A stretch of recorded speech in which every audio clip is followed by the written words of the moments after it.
I don't score 1 point the entire summer. Really? Not one. How old were you?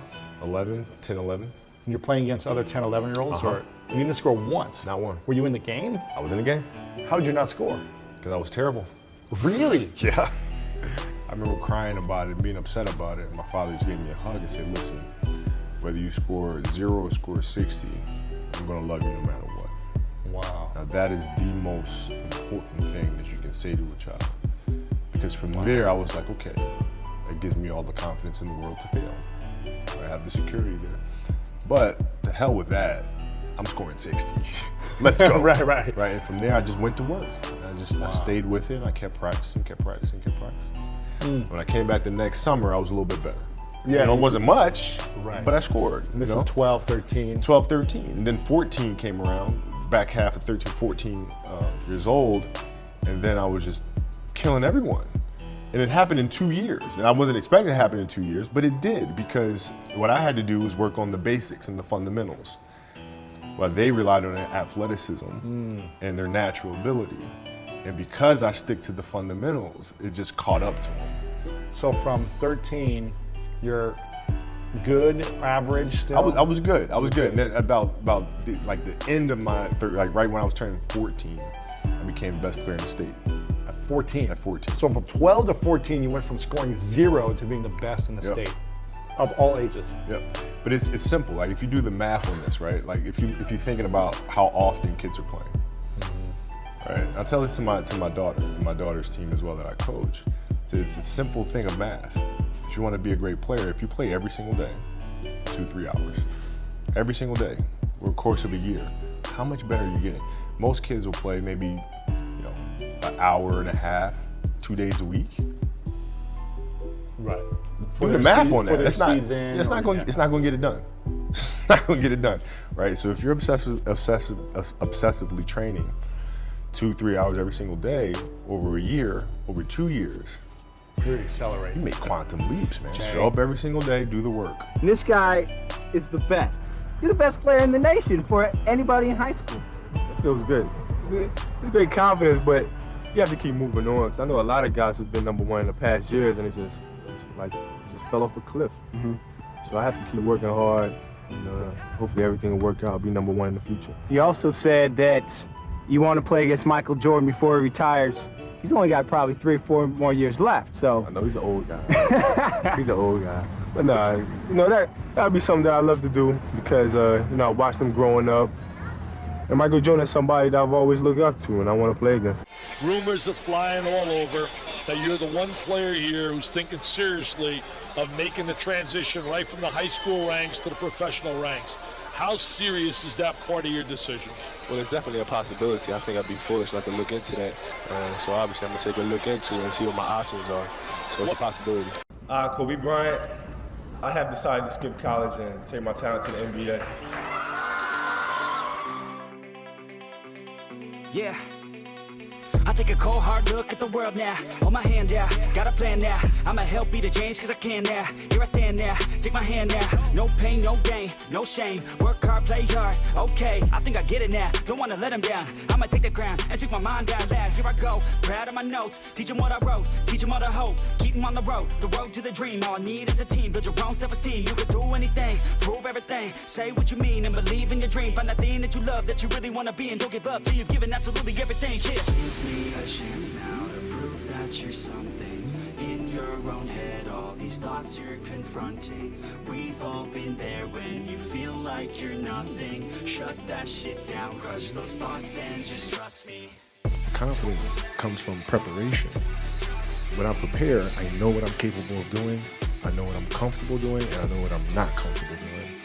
So when the game's on the line, I'm not asking myself to do something that I haven't done thousands of times before. And so in those moments, if it looks like I'm ice cold or not nervous, it's because I've done it thousands of times before. So it's one more time.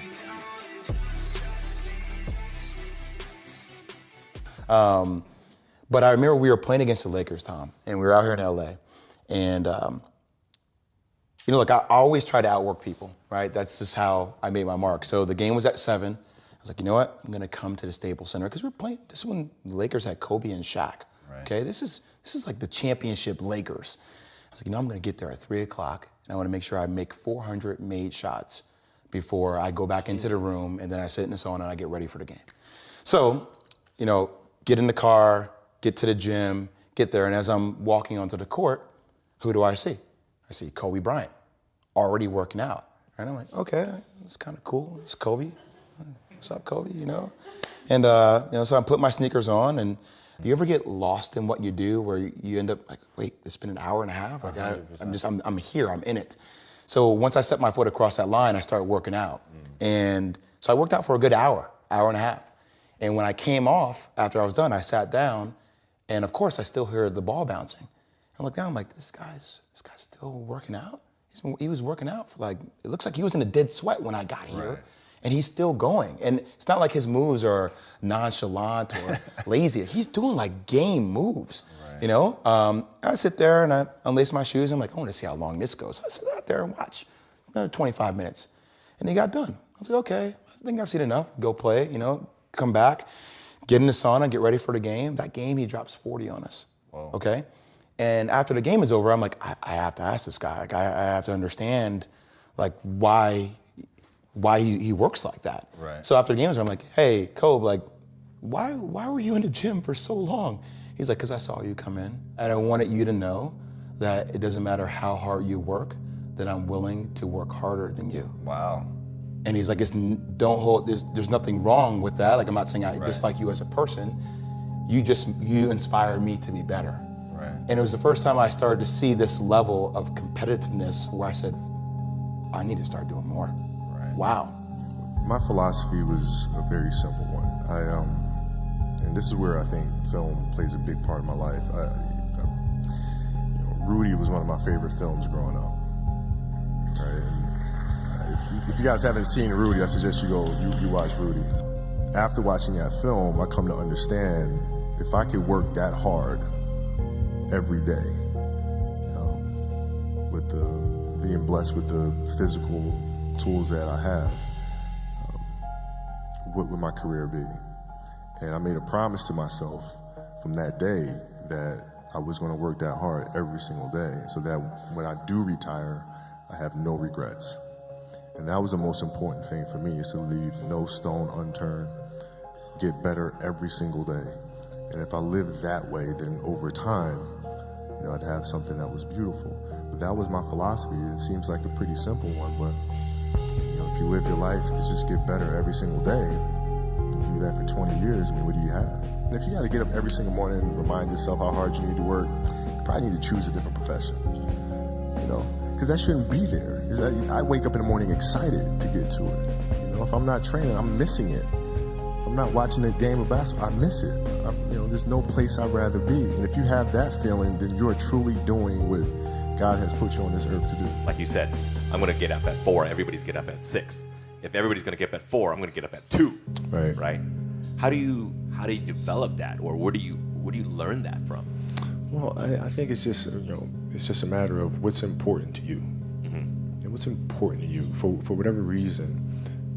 I felt like I didn't feel good about myself if I wasn't doing everything I could to be the best version of myself. If I felt like I left anything on the table, it would eat away at me. I wouldn't be able to look myself in the mirror. Right? So the reason why I can retire now and be completely comfortable about it, because I know that I've done everything I could to be the best basketball player I could be. And so that's where it comes from for me. You can't leave any stone unturned. You're going to show up to play, and you're going to lollygag through this scrimmage, through this drill. I'm going to beat you. I'm going to let you know I beat you. I'm going to want you to reconsider your professional life choice. If your job is to try to be the best basketball player you can be, right? To do that, you have to practice, you have to train, right? You want to train as much as you can, as often as you can. So if you get up at 10 in the morning, train for 2 hours, 12 to 2, you have to let your body recover. So you eat, recover, whatever. You get back out, you train, start training again at 6. Train from 6 to 8, right? And now you go home, you shower, you eat dinner, you go to bed, you wake up, you do it again, right? Those are 2 sessions. Right? Now imagine you wake up at 3, you train at 4, you go 4 to 6, come home, breakfast, relax, so, blah, blah, blah. Now you're back at it again, 9 to 11, right? You relax, and now all of a sudden you're back at it again, 2 to 4, and now you're back at it again, 7 to 9. Look how much more training I have done by simply starting at 4, right? And so now you do that, and as the years go on, the separation that you have with your competitors and your peers just grows larger and larger and larger and larger and larger. And by year 5 or 6, doesn't matter what kind of work they do in the summer, they're never going to catch up because they're 5 years behind. Right? So it makes sense to get up and start your day early because you can get more work in. Is that genetic? Or is that something you ingrained and trained yourself? No, it was Who just, taught you that? For me, it was just common sense. Like I can if I start earlier, I can train more hours, and I know the other guys aren't doing it because I know what their training schedule is. Right? So I know if I do this consistently over time, the gap's just going to widen and widen and widen and widen and widen, and they won't be able to get that back. So to me, it was just common sense. I'm like thinking, how can I get an advantage? Oh, start earlier. Yeah, let's do that. When did you start doing that? High school. We start. My first class in high school was 7:45. I used to get to the gym around 5 a.m. and I'd play before school. You know, the idea is a very simple one, and you know, the Mamba mentality simply means trying to be the best version of yourself. That's what the mentality means. It means every day, you know, you're trying to become better. And it's a constant quest. It's an infinite quest. So starting at the age of 2, when I first started playing the game, and on and on and on, I always ask questions. I always try to get better every single day, learn more. What does losing feel like to you? It's exciting. Why is it exciting? Because it means you have different ways to get better. There's certain things that you can figure out, that you can take advantage of, right? Certain weaknesses that were exposed that you need to shore up, right? So it was exciting. I mean, it sucks to lose. Right. But at the same time, there are answers there if you just look at them. Because you get the information from losing more than from winning, probably. Yeah. I mean, the answers are there when you win too. You just have to look at them. Yeah. Right. So it's a constant process. It's exciting when you win. It's exciting when you lose, because the process should be exactly the same, whether you win or you lose. As you go back and you look and you find things that you could have done better. You find things that you've done well that worked. You figure out how did they work, why did they work, how can you make them work again. Yeah. And but the hardest thing is to face that stuff. You know, the mistakes that you've made in that game, you have to do the hard stuff and watch that game and study that game to not make those mistakes over and over again just because you weren't brave enough to face it. You got to deal with it. Face it. Got to deal with it. Face it, learn from it. And what was your routine and ritual like after every game? Would you watch almost every game over, or certain games? All of them. Every game you Every watch? game. Every game. The whole game back? The whole game. No way. Yeah. We're watching the start of the game to gosh. the end of the game. And not like the TV feed. We're watching the in-arena feed. The layup line, the timeouts. Oh my gosh. Yeah. Rewinding, stopping, fast forward, rewinding, slow motion, every little thing, every game of that season. That's one of the keys, you think? It's like if you're not watching film, whether it be as a speaker on stage or a performer and a musician, if you're not watching yourself back. You gotta learn, man. I mean, Yeah. Beyonce's same thing. Really? After a performance, she's immediately on her laptop rewatching the performance. No way. Yes, seeing how to do things better. What could we have done differently? Right? I mean, it's an obsessiveness that comes along with it. You want things to be as perfect as they can be, understanding that nothing is ever perfect. But the challenge is try to get them as perfect as they can be. And what can you do? It's in your control. So control what you can. I can watch film all day long. It's going to help me Get better. Yes. I played a lot of different sports, but nothing brought me the sense of peace and of escape, you know, that the game of basketball did. You know, the smell of like brand new sneakers and like the sound the ball makes when it hits the ground, and the ball going through the net, like all those things I love. And so the passion comes from that, because once you have that love, you just want to be a part of this thing all the time. How do kids find that passion then? I think as parents, we try to put them in different things, try to expose them to as many things as possible, and then see if there's one thing that connects with them. You know, because if it does, you don't have to tell them to do it. You know, whether it's writing or painting or drawing, you know, if they have that passion, you don't have to tell them. They'll go off and do it because it's just fun. They'd rather do that than anything else. What does that mean to be fearless? Why is that such an important part of the Mamba mentality? Well, man, because I think the greatest fear that we face is ourselves, actually. You know, I think it's not anything that's external or anything that's superficial. I think the greatest fear you face is yourself, because you know, we all have dreams, and it's very scary sometimes to accept the dream that you have, and it's scarier still to say, okay, I want that, because you're afraid that if you put your heart and soul into it and you fail, then how are you going to feel about yourself, right? So being fearless means putting yourself out there and going for it, no matter what. Go for it, not for anybody else, but for yourself. When you got to the league, you were 18. Did you have any fears?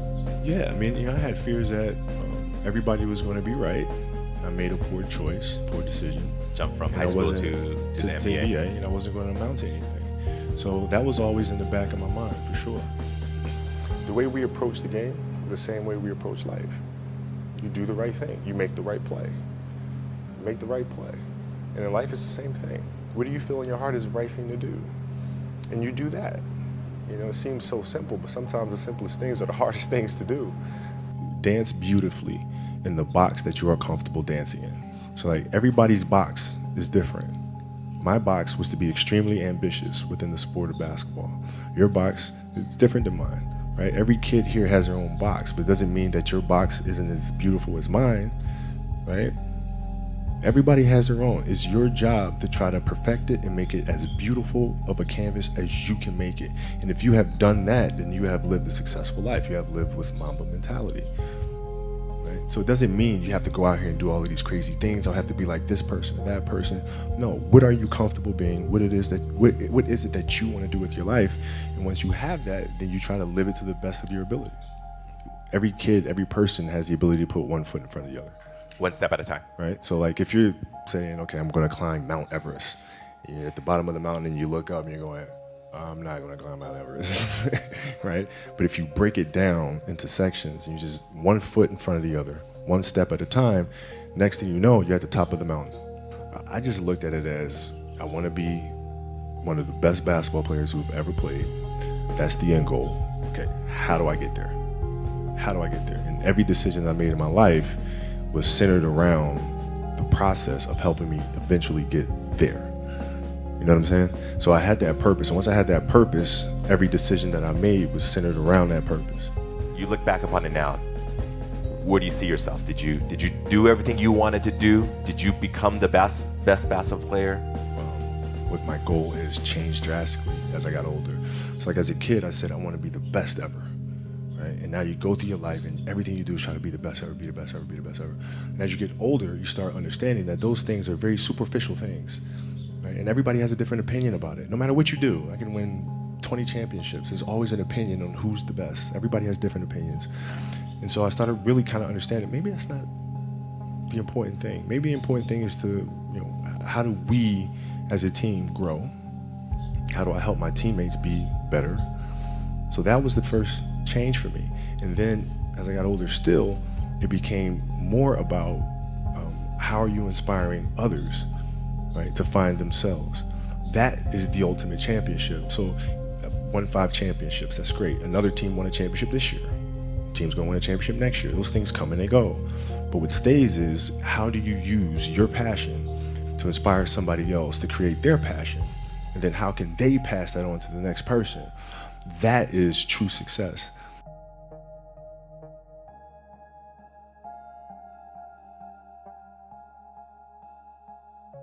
We're here to celebrate greatness for 20 years. Excellence for 20 years. The other forward for the final time, number 24 on the floor, 6'6". School 5-time world champion, Kobi Bryant. Close out Kobe Bryant's career with a win and one of the great farewell performances in any sport. Man,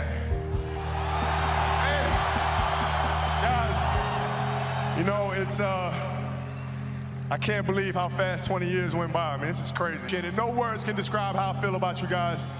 And thank you from the bottom of my heart. God, I love you guys.